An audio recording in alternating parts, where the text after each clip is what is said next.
Just imagine North Korea in 20 years when everybody has to wear a biometric bracelet which constantly monitors your blood pressure, your heart rate, your brain activity, 24 hours a day. You listen to a speech on the radio by the great leader, and they know what you actually feel. You can clap your hands and smile, but if you're angry, they know you'll be in the gulag tomorrow morning. And if we allow the emergence of such total surveillance regimes, don't think that the rich and powerful in places like Davos will be safe. I'm the chairman of Bain & Company, and welcome to this session on how to survive the 21st century. It's not a new topic, but it's really getting urgent. 18 years ago, Martin Rees, Britain's astronomer royal, published a book on the topic. He gave civilization a 50-50 chance of surviving the 21st century.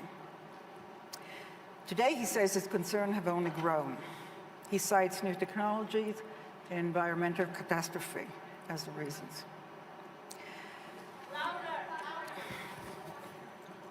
Well, don't yell at me, yell at the technician. Can you hear me now? Okay. Should I repeat what I said? Sorry, guys. Well, first I introduce myself. I'm Orit Gadish. The order there is a little misleading. I'm the chairman of Bain & Company, and I welcomed you to the session on how to survive the 21st century. I started by saying that this is not a new topic and mentioned that 18 years ago, Martin Rees, Britain's astronomer royal, published a book on the topic. And he gave civilization a 50-50 chance of surviving the 21st century. He published another book this year, or actually last year, and his concerns have only grown. He cited technology and environmental catastrophe as the reasons. Now, being over 30, it is highly unlikely that I will survive the 21st century. And some days, especially when I hear about the fires in Australia, or hear yet another example of our data being used to manipulate us surreptitiously, I find myself kind of glad of that, but I fear that the next generations may live to see horrific things. But perhaps not, especially if we start to really get serious about the existential issues that are coming now into plain sight.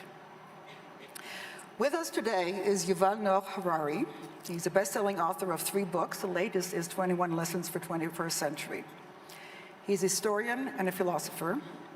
He has thought long and hard about 3 existential challenges: nuclear war, ecological collapse, and technological disruption. Also with us is Mark Rutte, also an historian. He's been the Prime Minister of the Netherlands for 10 years. In 2019, the World Economic Forum Competitiveness Report ranked the Netherlands as 4th globally and 1st in Europe. It's a pretty good report card for a nation with some real challenges that are relevant to the topic we were going to be talking about today. As many of you know, about 1/3 of the country is below sea level. The Dutch are famous for their dikes. And they're also famous for the little boy who plugged the leak in one of those dikes until help arrived. There are not enough little boys to just plug the threats that surround us today. But perhaps we can learn something from such devotion to a common good, which this is what it portrayed. To kick things off, Yuval is going to share some of his current thought. Thank you. So hello, everyone. I hope you hear me okay. If not, just make a sign. As we enter the 3rd decade of the 21st century, humanity faces so many issues and questions that it's really hard to know what to focus on. So I would like to use the next 20 minutes to help us focus. Of all the different issues we face, 3 problems pose existential challenges to our species. These 3 existential challenges are nuclear war, ecological collapse, and technological disruption. We should focus on them. Now, nuclear war and ecological collapse are already familiar threats. So let me spend some time explaining the less familiar threat posed by technological disruption. In Davos, we hear so much about the enormous promises of technology, and these promises are certainly real, but technology might also disrupt human society and the very meaning of human life in numerous ways, ranging from the creation of a global useless class to the rise of data colonialism and of digital dictatorships. First, we might face upheavals on the social and economic level. Automation will soon eliminate millions upon millions of jobs, and while new jobs will certainly be created, it is unclear whether people will be able to learn the necessary new skills fast enough. Suppose you're a 50-year-old truck driver, and you just lost your job to a self-driving vehicle. Now, there are new jobs in designing software or in teaching yoga to engineers. But how does a 50-year-old truck driver reinvent himself or herself as a software engineer or as a yoga teacher? And people will have to do it not just once, but again and again throughout their lives, because the automation revolution will not be a single watershed event following which the job market will settle down into some new equilibrium. Rather, it will be a cascade of ever bigger disruptions, because AI is nowhere near its full potential. All jobs will disappear, new jobs will emerge, but then the new jobs will rapidly change and vanish. Whereas in the past, humans had to struggle against exploitation, in the 21st century, the really big struggle will be against irrelevance. And it's much worse to be irrelevant than to be exploited. Those who fail in the struggle against irrelevance would constitute a new useless class. People who are useless, not from the viewpoint of their friends and family, of course, but useless from the viewpoint of the economic and political system. And this useless class will be separated by an ever-growing gap from the ever more powerful elite. The AI revolution might create unprecedented inequality, not just between classes, but also between countries. In the 19th century, a few countries, like Britain and Japan, industrialized first, and they went on to conquer and exploit most of the world. If we aren't careful, the same thing will happen in the 21st century with AI. We are already in the midst of an AI arms race, with China and the USA leading the race, and most countries being left far, far behind. Unless we take action to distribute the benefits and power of AI between all humans, AI will likely create immense wealth in a few high-tech hubs, while other countries will either go bankrupt or will become exploited data colonies. Now, we aren't talking about a science fiction scenario of robots rebelling against humans. We are talking about far more primitive AI, which is nevertheless enough to disrupt the global balance. Just think, what will happen to developing economies once it is cheaper to produce textiles or cars in California than in Mexico? And what will happen to politics in your country in 20 years when somebody in San Francisco or in Beijing knows the entire medical and personal history of every politician, every judge, and every journalist in your country, including all their sexual escapades, all their mental weaknesses, and all their corrupt dealings? Will it still be an independent country? Or will it become a data colony? When you have enough data, you don't need to send soldiers in order to control a country. Alongside inequality, the other major danger we face is the rise of digital dictatorships that will monitor everyone all the time. This danger can be stated in the form of a simple equation, which I think might be the defining equation of life in the 21st century. B times C times D equals R, which means biological knowledge multiplied by computing power multiplied by data equals the ability to hack humans, R.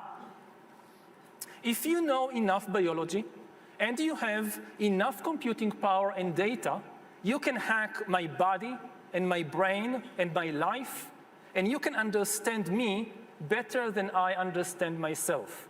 You can know my personality type, my political views, my sexual preferences, my mental weaknesses, my deepest fears and hopes. You know more about me than I know about myself. And you can do that not just to me, but to everyone.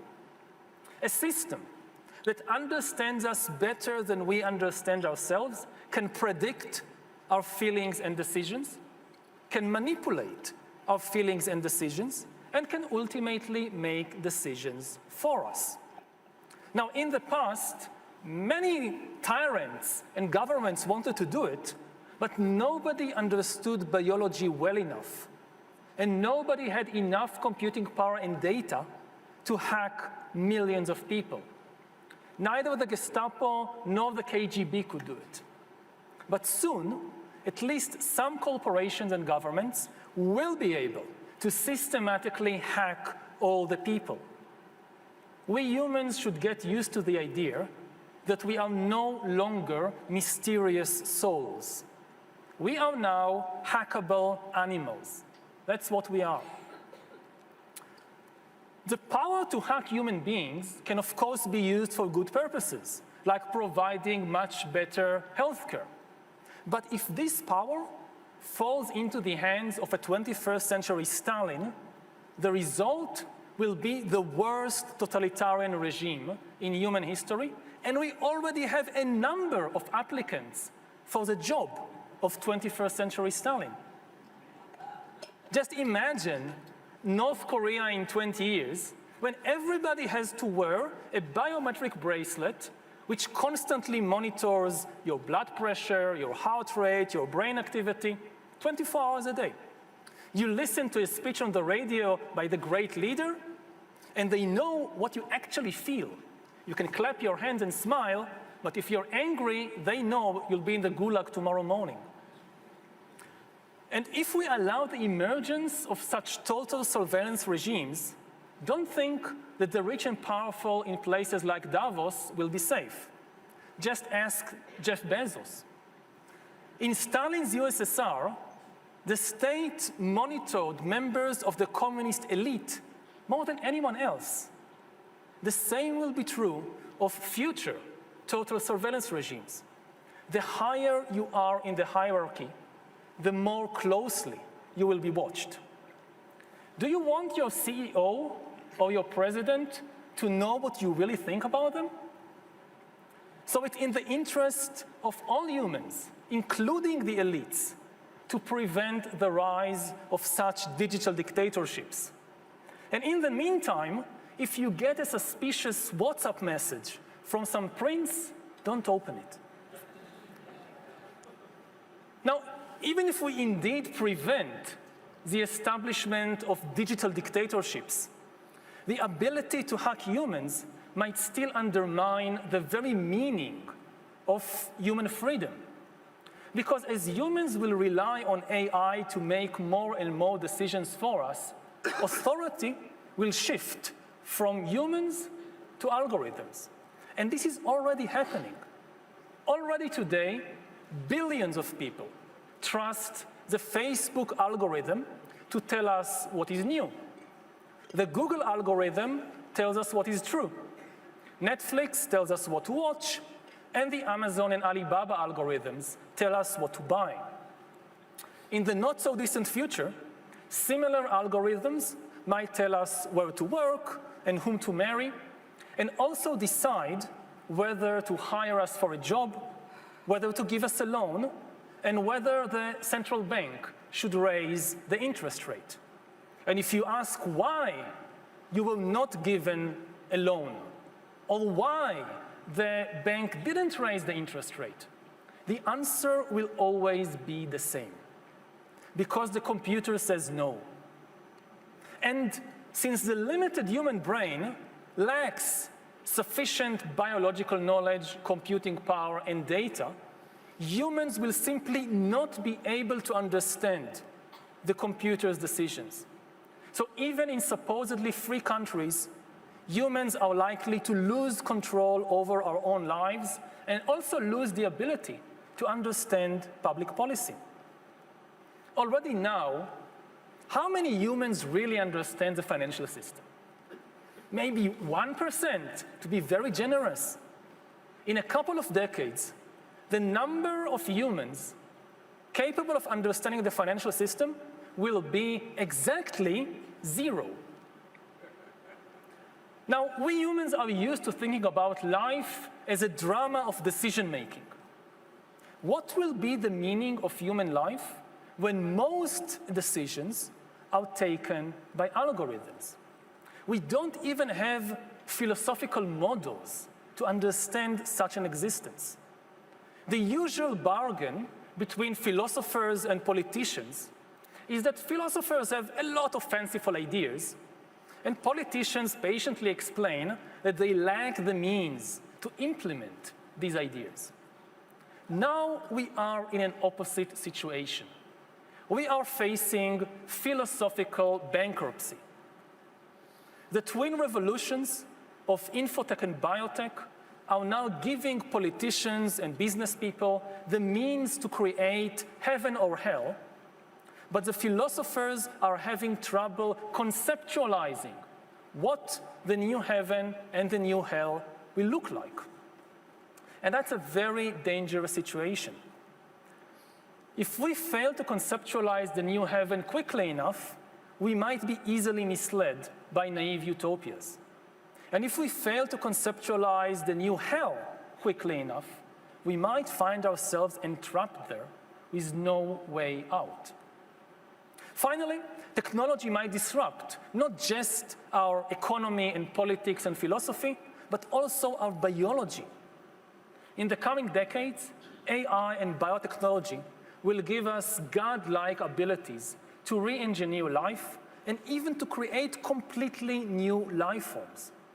After 4 billion years of organic life shaped by natural selection, we are about to enter a new era of inorganic life shaped by intelligent design.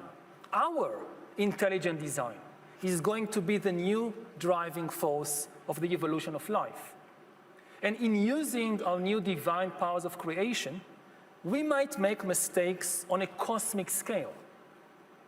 In particular, governments, corporations, and armies are likely to use technology to enhance human skills that they need, like intelligence and discipline, while neglecting other human skills, like compassion, artistic sensitivity, and spirituality. The result might be a race of humans who are very intelligent and very disciplined, but lack compassion, lack artistic sensitivity, and lack spiritual depth. Of course, this is not a prophecy. These are just possibilities. Technology is never deterministic. In the 20th century, people used industrial technology to build very different kinds of societies. Fascist dictatorships, communist regimes, liberal democracies. The same thing will happen in the 21st century. AI and biotech will certainly transform the world, but we can use them to create very different kinds of societies. And if you're afraid of some of the possibilities I've mentioned, you can still do something about it. But to do something effective, we need global cooperation. All the three existential challenges we face are global problems that demand global solutions. Whenever any leader says something like, "My country first," we should remind that leader that no nation can prevent nuclear war or stop ecological collapse by itself.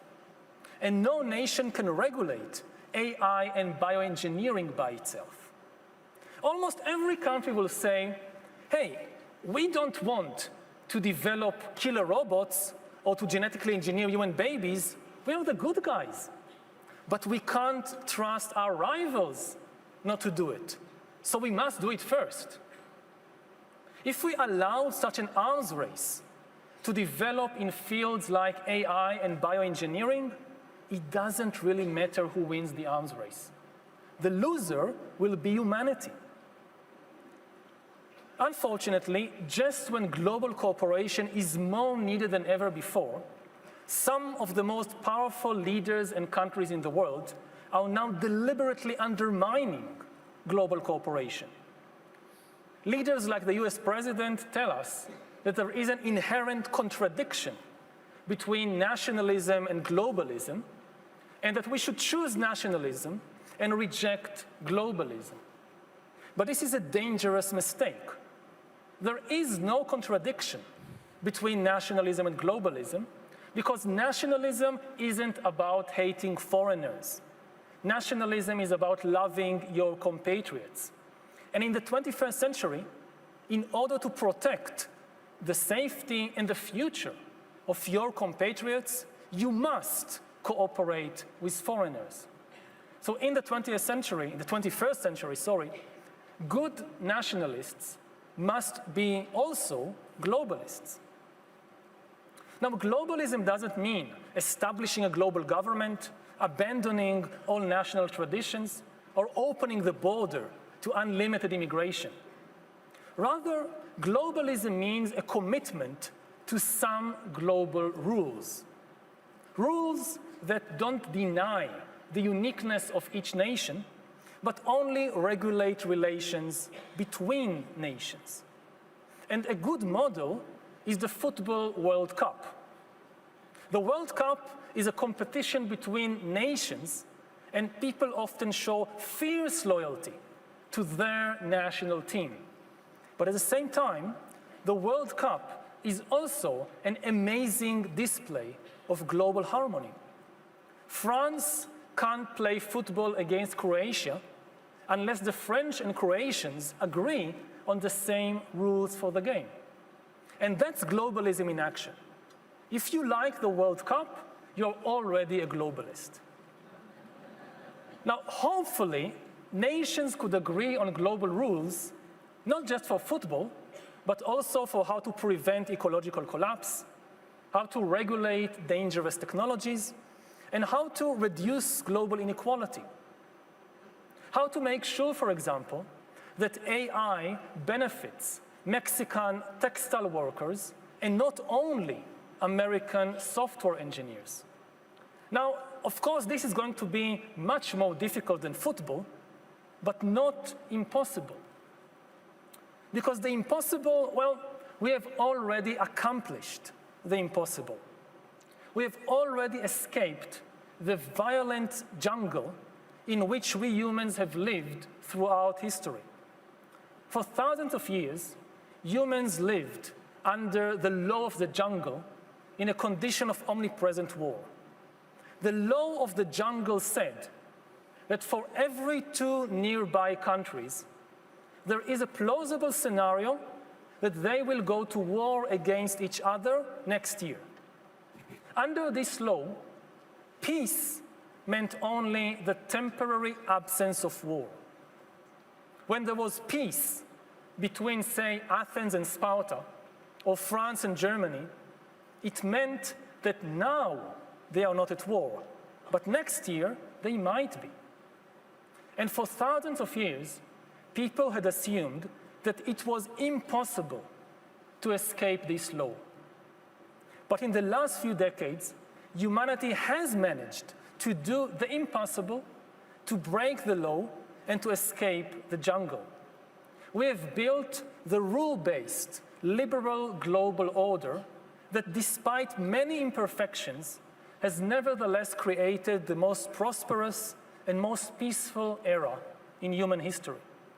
The very meaning of the word peace has changed. Peace no longer means just the temporary absence of war. Peace now means the implausibility of war. There are many countries in the world which you simply cannot imagine going to war against each other next year, like France and Germany. There are still wars in some parts of the world. I come from the Middle East, so believe me, I know this perfectly well. But it shouldn't blind us to the overall global picture. We are now living in a world in which war kills fewer people than suicide, and gunpowder is far less dangerous to your life than sugar. Most countries, with some notable exceptions like Russia, don't even fantasize about conquering and annexing their neighbors, which is why most countries can afford to spend maybe just about 2% of their GDP on defense, while spending far, far more on education and healthcare. This is not a jungle.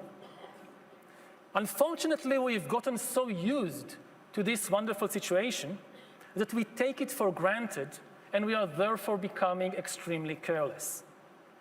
Instead of doing everything we can to strengthen the fragile global order, countries neglect it and even deliberately undermine it. The global order is now like a house that everybody inhabits and nobody repairs. It can hold on for a few more years, but if we continue like this, it will collapse, and we will find ourselves back in the jungle of omnipresent war. We've forgotten what it's like, but believe me as a historian, you don't want to go back there. It's far, far worse than you imagine. Yes, our species has evolved in that jungle and lived and even prospered there for thousands of years. But if we return there now, with the powerful new technologies of the 21st century, our species will probably annihilate itself. Of course, even if we disappear, it will not be the end of the world. Something will survive us. Perhaps the rats will eventually take over and rebuild civilization. Perhaps then the rats will learn from our mistakes. But I very much hope that we can rely on the leaders assembled here and not on the rats. Thank you.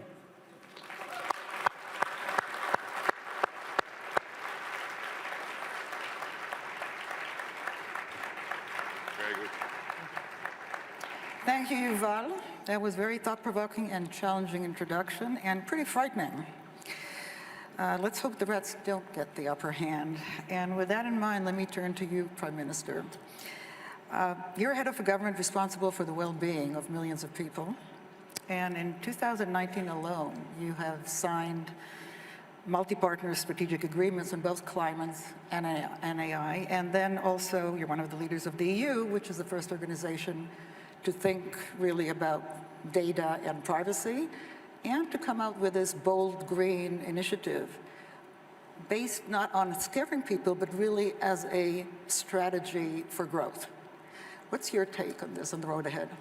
Well, thank you, and let me first of all say I'm slightly more optimistic. But I'm the eternal optimist in the room, always. But here I'm slightly more optimistic. Because I believe there is a strategic, but also a societal and economic imperative, let's say a urgency to make sure that, be it artificial intelligence or be it this big issue of climate change, that we get a grip on it. But I will also briefly address some of the big issues just being mentioned, because of course they are rightly mentioned and we have to mitigate them. But first, very briefly, where is this fierce urgency of now on artificial intelligence and on climate change? On climate change, because of course we want to mitigate the warming of our world and address the CO2 emissions, that's clear. But at the same time, there is a huge economic possibility here. Lots of new jobs being created. I see this in my country, where we see now growing investments because of the energy transition and climate change itself. But of course, you need therefore a strategy. You need society to be on board. We, in the best Dutch way, had everybody on board in this debate, as you mentioned. Created a big climate agreement in June last year, which we are now implementing, which is affordable and achievable, but which also create the jobs necessary in the future.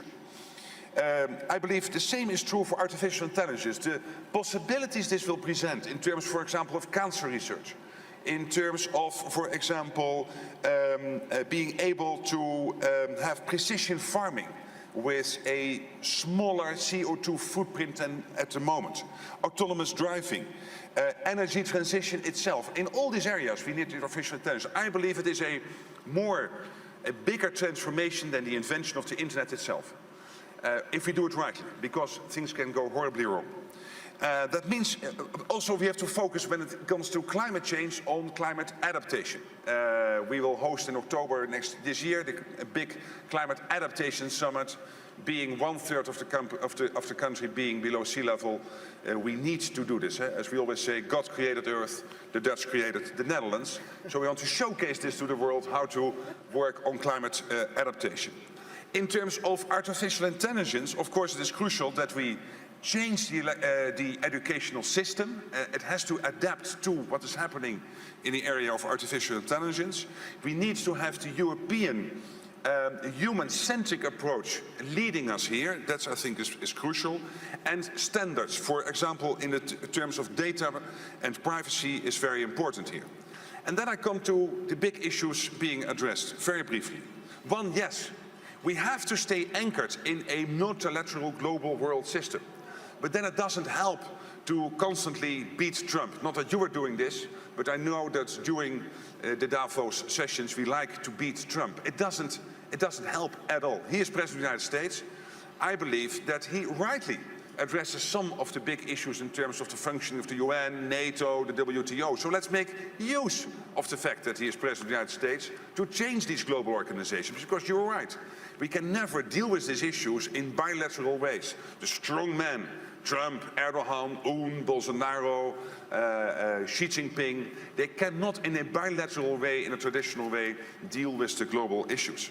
Secondly, I want to ask attention to the role of the free press. There is a risk that with Facebook and all the other big companies who are drawing all the advertising money into the internet now, that it is running against the traditional newspapers and the traditional news outlets. But we need journalism to be able, for example, we have all seen this small clip with Obama saying very strange stuff, which was a created clip. But when you see it, it seems like it is really Barack Obama.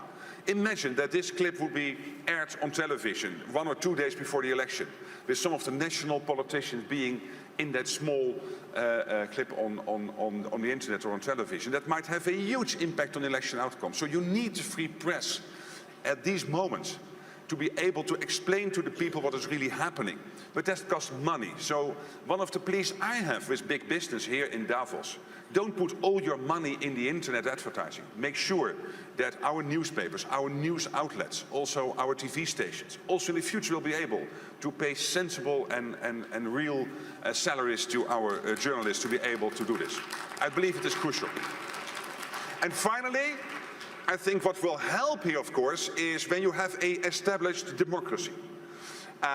Because in an established democracy with multi-party systems, that in itself will create a tradition in your society of debating all the various issues and views, etc.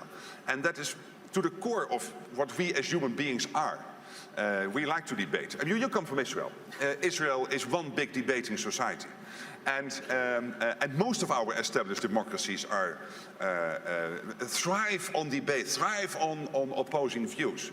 But that is also educating young people to be able to distinguish between the crazy stuff and the real stuff, to be able to come to their own conclusions on big societal issues. So an established democracy will be very helpful here, and that's why I'm so motivated to keep that running in the Netherlands. Well, thank you. That was optimistic, but not optimistic enough for me. So let me throw a question in here for both of you. Completely support free press. I agree that innovation has done a lot for healthcare and a lot of other things, and democracy. But technology is still marching on. And you know, I was reminded when Yuval was talking of, I mentioned it to Yuval before, of two books that were written in the first half of the 20th century that kind of predicted humanity's future. One was George Orwell's 1984, where the population was controlled by this fearsome dictatorship. And surveillance was everywhere. The thought police was going after you. They knew what you were thinking, and they were going to prosecute you. And that's kind of like the digital dictatorship that Yuval talked about.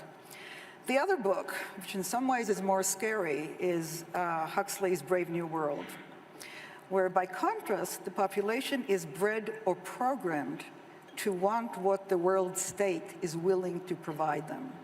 So they buy what the algorithm tells them that they should want. They do what the algorithm tells them they should be happy doing. In a way, it's this naive utopia that you talked about. Neither author, by the way, mentioned algorithms because the word as it exists now in the current use didn't exist. But unlike the book's protagonist, we do know that we're being manipulated. You mentioned that when you said why we need free press. Yuval mentioned that when he talked about where we are with algorithms. And the question is really whether we're going to let this continue. So should we, for example, demand that all algorithms that make or influence decisions are a matter of public record, or at least subject to some regulator who actually can unmask at least, or understand how they're working and explain it to some people? Who is controlling the regulator? Well, you tell me. Yeah, You're the politician. Well, but you tell me. We have to go there. Maybe, just briefly, I believe that in the end you want the people in your country to be the regulators, collectively. Take 1984. Well, we have our global regulator that then lets countries decide how to do that. In terms of regulating artificial intelligence to make sure that privacy is protected, that data is protected. Yes, I agree, you need regulation there, and at the moment that is going on to make sure that, for example, European Union is the biggest data mine in the whole world. And everybody would like to mine that data. So it is crucial that you have regulation in place. But at the end, the strongest regulation is independent thinking people and all classes of society. And that is at the core of our societal system. And I mean, to a certain extent, this issue of you being manipulated to buy certain stuff is not new.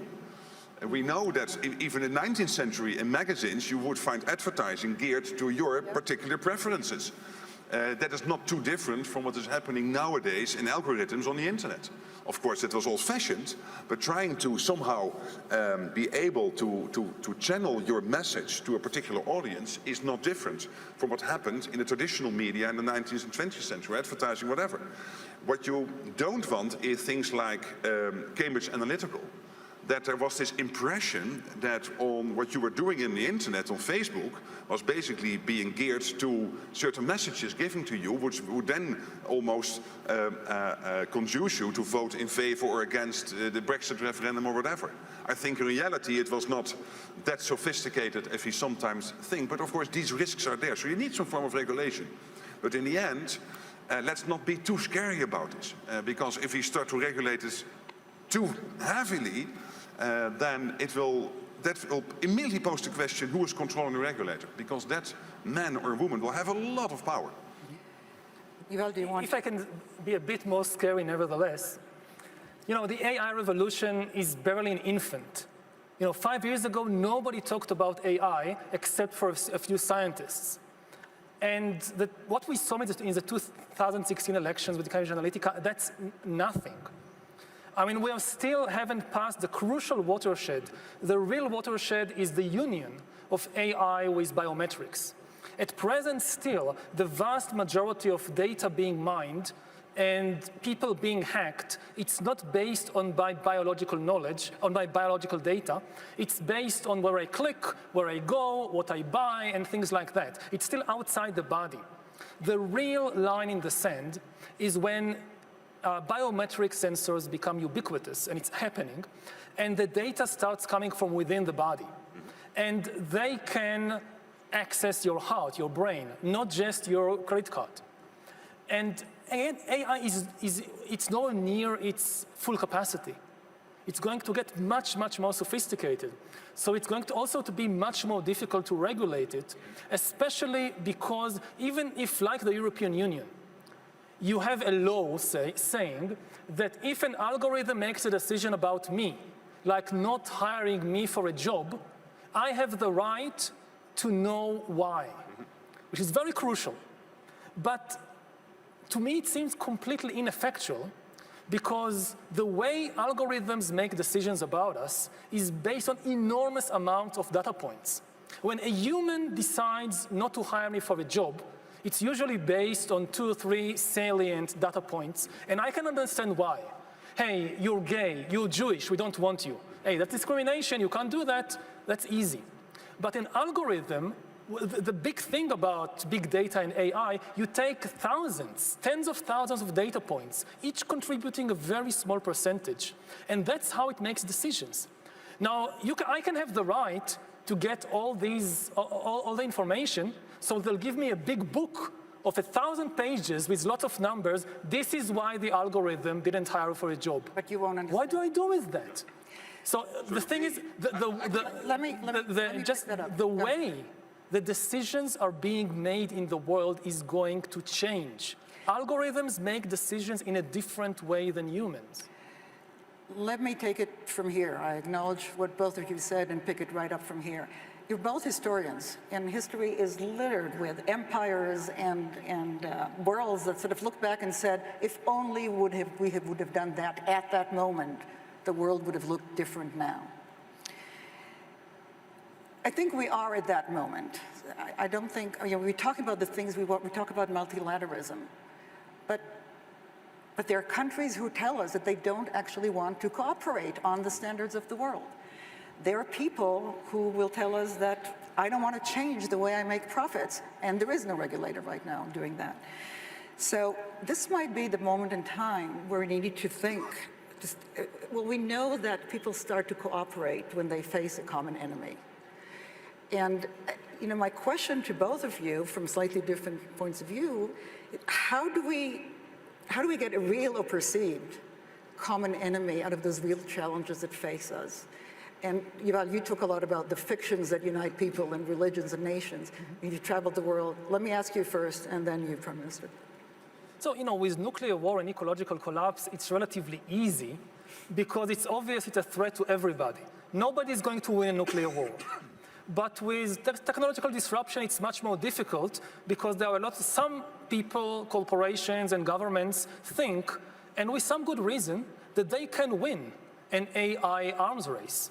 And they can control the world economy or the world political system with that. So it's much more difficult to convince them that everybody is on the same side. And the really central issue is inequality. I'm not so worried about a country like the Netherlands. I think you'll be okay. I'm much more worried about countries like Venezuela, about Brazil, about India, about Indonesia. Where will they be in 30, 50 years? I mentioned the analogy with the Industrial Revolution of the 19th century.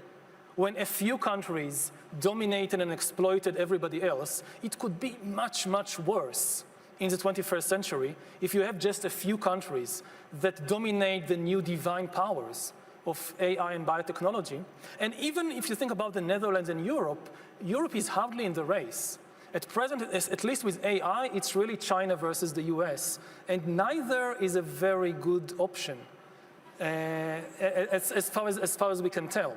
I mean, the US, at least until a few years ago, at least said that it wants to be the leader of the world and to work for the benefit of everybody.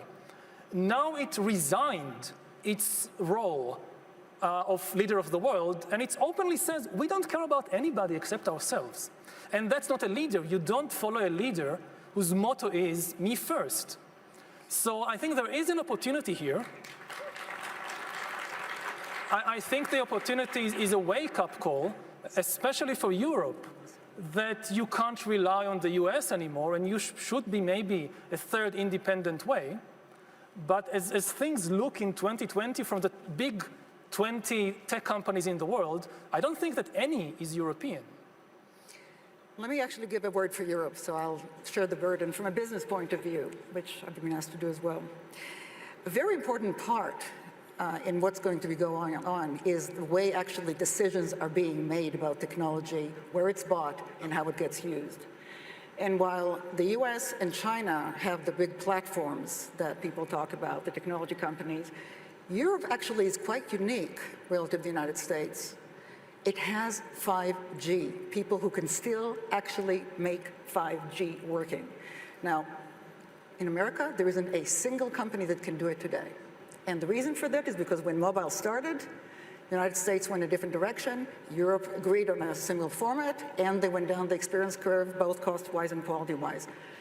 All the United States companies were sold to Europeans or disappeared. Europeans are consolidated now. There's now China, Korea, and Europe.